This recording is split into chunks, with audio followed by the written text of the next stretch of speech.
I'm Sam Heifel from Entertainment Weekly. I heard you guys might want to talk about some vampires, is that right? Okay, well, I will waste no time. I will bring out the people you're really here for. We will start with the reformed vampire hunter who's incredibly unlucky in love, Matt Davis. We have your favorite control freak who now has 2 adorable daughters, Candace King. The woman responsible for all of your feels, executive producer Julie Plec. The Salvatore brother with a newfound love for warehouses, Ian Somerhalder. The Salvatore brother who's likely feeling guilty about things, Paul Wesley. He and Julie created this world, and he's back with us to talk all about it, Kevin Williamson. The magic-free witch who probably hates vaults right now, Kat Graham. Damon's current partner in crime, Michael Malarkey. And finally, he is and always will be a favorite human, Zach Rohrig. Okay, Kevin, I want to start with you because you're here. Obviously, you've always been a part of this show, but I know you're actually back writing, you're back getting into it. What has it been like for you to kind of get back into like the mindset of these characters, really delve into this world? I love it. As Julie and I sat down to write the first episode of season 8 together, I was freaking out. I was like, oh man, I don't know. Julie goes, you write all the Damon stuff. And I'm like, and I was like, I don't have his voice anymore. I don't know anymore. I don't know how to do it. But actually, it came back pretty quickly. And Julie and together, I think we, and with a good writing team, I think we got a great season 8 planned out. I'm very excited about it. It's really nice to live in this world again. Julie, I know you didn't know if there was going to be a season 8 when you wrote last season's finale. Obviously, there are still major cliffhangers. There are still things happening. But so does it feel like even a little bit like you have kind of a clean slate other than a few things you've got to carry through in terms of what to do this season? Yeah, I mean, we made a real effort to make sure that our finale last year had all the closure it could possibly have, just in case the worst happened, which thank God it didn't. Define the worst. Too many things, too many swear words. So for us, it was being able to resolve relationships and then just tee up a hint of a new villain and a new problem. And so we really got to start very fresh this year, and it's been a lot of fun beginning with that. Does this villain have a face? What can you say about it? The villain has a finger so far. Other than that, it's a new take on villains for us. It's definitely something that's rooted back all the way into sort of ancient times. Other than that, I'm going to have to let you guys wait and see for yourselves. I'm actually very excited about it, so I hope you guys are too. For Ian and Michael, we've seen like humanity-less vampires, we've seen kind of the Ripper version of vampires, but how does whatever we're calling what's happening to you two, how does that differ? Well, there's mysterious elements of almost mind control going on, which we haven't really come across before, and that's all we can really say on that department, but it's really, really interesting how it's playing out. I'm super stoked about this season. We've read up to like 4 episodes so far of the cast, and it's ripping. The mind control thing is actually quite interesting because ultimately you're used to seeing Damon or Enzo or any of these characters exert that power onto someone else. And so when you see them ultimately in this realm where they literally have no control over their actions, yet I will give this little hint, don't slap me, but buried, like in their minds, they're still them. So it's that conflict and that struggle is what we all sort of look for, and it's truly a gem as an actor to play. How is Bonnie coping with losing both of them and her magic? A lot of last season was about the development of the relationship that Bonnie had with Enzo and obviously Bonnie and Damon. And, you see the crumbling in the season finale of her, and she also doesn't have her magic, so the thing that made her feel like herself and also her best friends are not there. So you start the new season and you see that, and it's going to be really exciting to see Bonnie's journey this season and to see where she's literally at ground zero. Paul, does this feel like a little bit like a reverse season 3? Like Damon made the sacrifice, he's gone off, he's doing crazy things. You're theoretically trying to find him? Yes. Are you trying to find him? Seven's just crying constantly, missing his bro-ham. He's always just concerned for Damon. And it is kind of, it's back to the original dynamic of the brothers. I mean, they were obviously much more contentious in the beginning, but it's, the dynamic was always Damon getting in trouble and Stefan trying to save him. And so I think that, in particular, this is the case. Stefan sort of normalized. We'll see how long that lasts, but at the current time, he has a broken heart over his bro. His big bro. His big bro / lover. Caroline now broke things off with this one. She still has 2 daughters. Is she like splitting her time between like Texas and Mystic Falls? What's going on? Yes, she's very busy kind of splitting time and family life and, as we saw at the end in the finale, helping Stefan and Bonnie track down Damon and Enzo. So she's juggling all those. In general, how do you feel like motherhood has changed her? I think she has a wonderful outlet for, she has a whole new department in her life to be incredibly neurotic. And I think motherhood suits her. And I think she wants to be safer in her adventures. She now has children to watch out for, and she's very protective, and which is a quality she's had for a while, but I think it's now even more important to her. Sure. Are we going to see much more from these magical children? They're going to come into play very quickly. They came in handy last season. They do. How is Alaric? Did you ever anticipate when you took this role that he would lose his wife and his girlfriend and the mother of his children? It's been a sad journey for Alaric, so I'm hoping he'll turn it around. We'll see. Zach, I do want to talk because Matt ended the season seemingly leaving town. What can you say about, is he back? Is he still hating vampires? Where's he at? Well, as much as I love these people, I think Matt finally had to make the decision to let go of that love. So Matt's out figuring out his own life finally for the first time. So more power to Matt. I'm very curious in general for you, like Julie and Kevin, when you're crafting this season, how do you, when you're deciding like what you want your big bad to be, you can essentially do anything in a supernatural world, right? How do you kind of decide what you want it to do? If you look at the 8 seasons of the show, and you look at, well, first we have, the vampire comes in, Damon. I mean, first it's Stefan. Is he a vampire or not? I don't know, but I really love him. So she falls in love with him. Then comes the brother. He's bad. He's really evil, and so he's big and bad and awful, and he wants, to get these vampires out of a tomb and save Catherine, and then wait, Damon's not so bad. It's Catherine. She's the bad. No, Catherine's bad, but is Catherine really bad? No, Catherine's not bad. Klaus is bad. Klaus is the really bad. But is Klaus really bad? No, he's a hybrid. He's the black sheep of the family. It's the original family that's bad, and it goes on, and you just keep, you build your mythology, and that's what I like about this season, because we're at season 8. What could that mythology be? What has yet to happen in Mystic Falls? Well, you're about to find out. And we're all up here just trying not to spoil it, but there is this really great thing that's about to happen with, and there's this final bad. And we've got this sort of great season 8 plan. I think it's a very evil bad.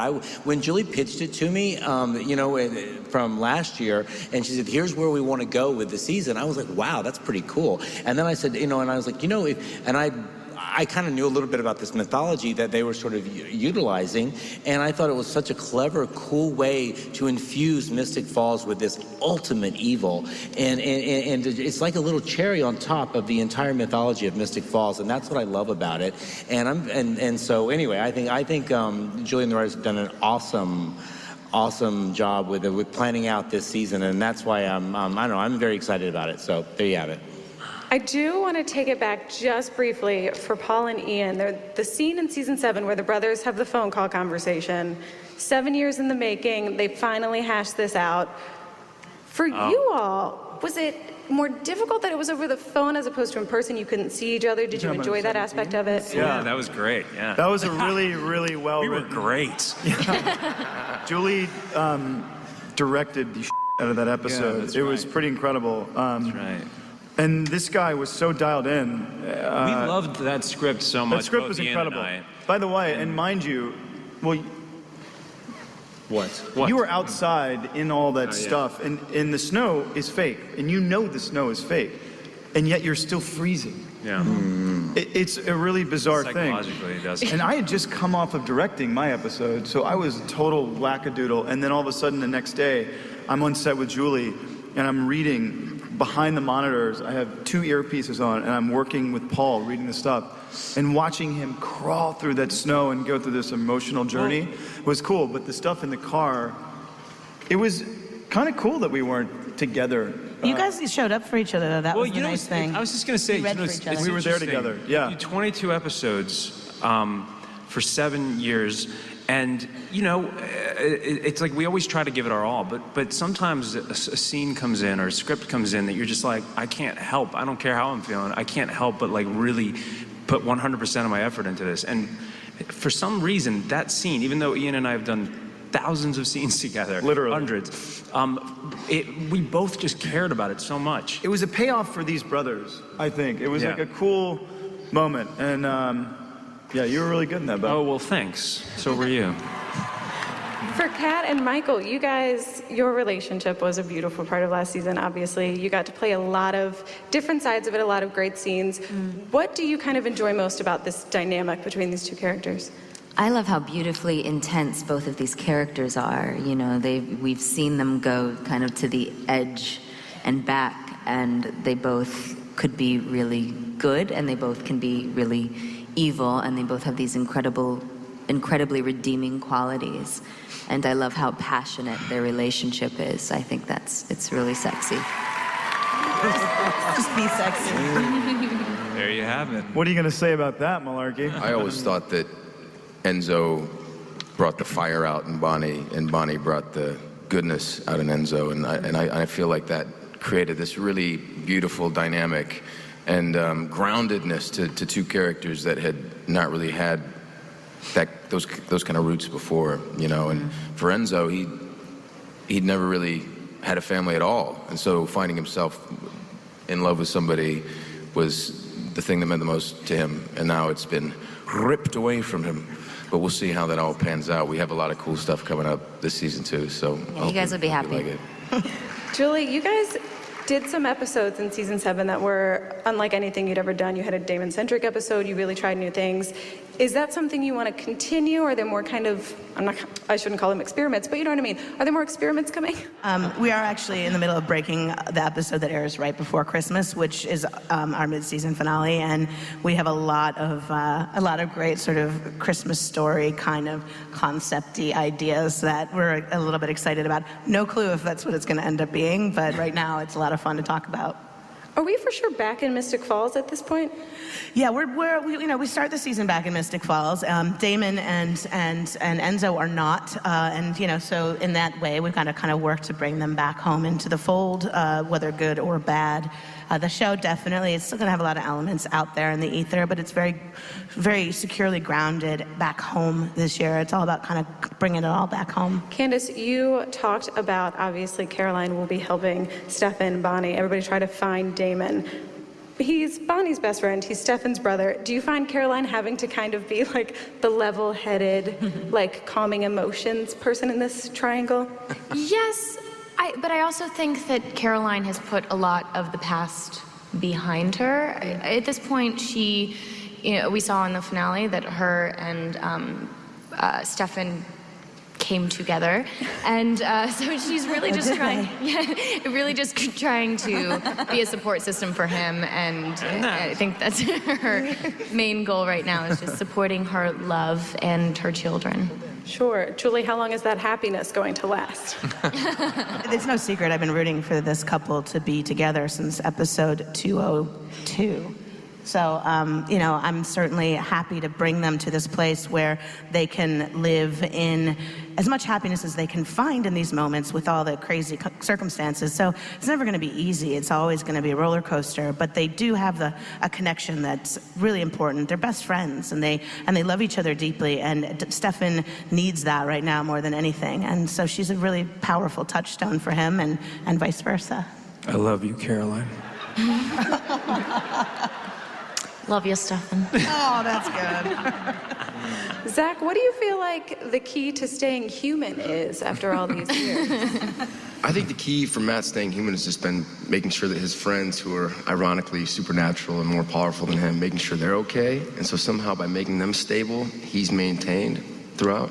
As you saw in the end of season 7, after she saved my life multiple times, she basically almost killed me while I was trying to save her life, you know. And so that's the humanity in Matt. So. How long do you all think you would have survived in Mystic Falls as humans? About a day. This would be a really gnarly place to live. And yet you guys want to visit it every week. And I can't figure it out. Julie, I know you have always talked about with this show, you want to go out on your own terms. You want to be able to craft the story how you want to do it and really put an ending on this. At this point in the series, have you picked your ending? Yeah, absolutely. You know, the greatest honor you can have as a storyteller in a business of television is to be able to make those decisions with your peers and with your friends and with your fellow storytellers. And we all have discussed it, and we've made the decision that this is it. And you guys are here for our last Comic-Con because this is going to be the final season of the Vampire Diaries. Yeah. And it's bittersweet and emotional, and we're all going to be crying in about 5 minutes. But we wanted to be the ones to tell you guys first because you've been with us all on this run, and it's been a beautiful run.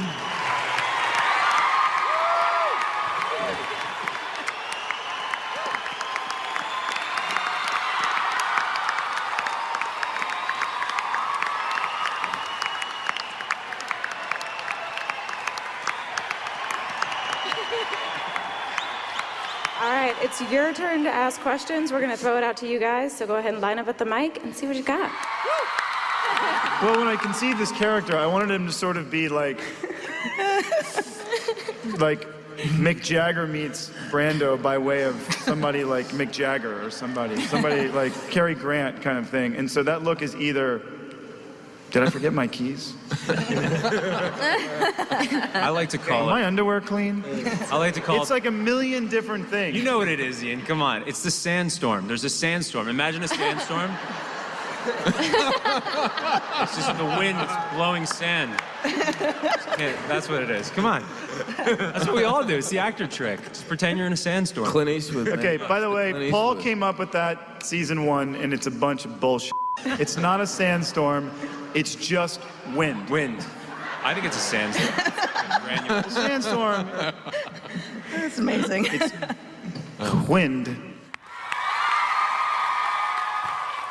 We've been doing this for so long now, and we've learned so much. And our passions and our skill sets have been altering, you know, directing, producing. All of us are pretty much going, you know, Katarina Graham is like writing songs at 5 in the morning and I mean, Vampire Diaries is like the ultimate boot camp. I mean, we all have worked very, very hard, and it's like shooting a film every 8 days. Yeah. Epic film. So Paul, you're out there like selling shows. My wife and I just started a production company. We're doing the same thing. Like it's all very, yes, boot camp. We learned a lot. Thank you, Kevin. Thank you, Julie. Thank you, guys. We've also had these two loving individuals kind of harboring us. Like, the real world, what is that again? I don't understand. Like, I read the news and stuff, but I've been kind of in a comfort zone put together by these two lovely people. So stepping out of the real world in some big boy shoes. And for a big surprise, son. Big surprise. We've all been together for so long, and the idea that this last season is about bringing it all home. We're back in Mystic Falls. The episode titles are all lines of dialogue from the first season of the show. We're revisiting relationships and ideas and themes that we've even events, you know, decade dances that we did in the early seasons. And so I think we're going to work together to bring everything we have to this last season, and knowing that it's hard out there. It's a tough world out there. It's a tough world. I play Elijah because He's got those wonderful suits, and he looks so damn good all the time. And he's got that accent. Yeah. He's got that accent. Applause. I'd play Caroline just because she's so bubbly. I need some positivity in my life. Rebecca. Come on. I feel like I just couldn't play anyone but Carol. I think part of me just is Caroline at the end of the day. I can't imagine playing anyone but Bonnie. Well, what's great about, not only have we become a family over the past 7 years, but these characters, I think, for me personally, I feel like Caroline feels like a sense of home in itself. Going to work to play her just feels like I'm at home.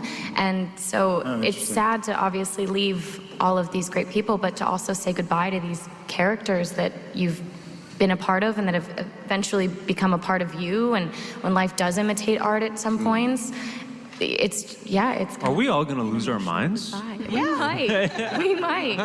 What's gonna happen to your hair? I don't know. Is it gonna change? Are you gonna Shave I'm really concerned. Yeah, I don't know what to do. You'll grow a beard. What's gonna happen? I don't have to wake up at 3 in the morning to do it anymore. I don't know what to do. All right, guys, that is all of the that time note. we have. Thank Guys, you so much. we thank you. We thank you guys. So much very love. much. So much love. Thank you. Thank you. Thank you. Thank you for everything.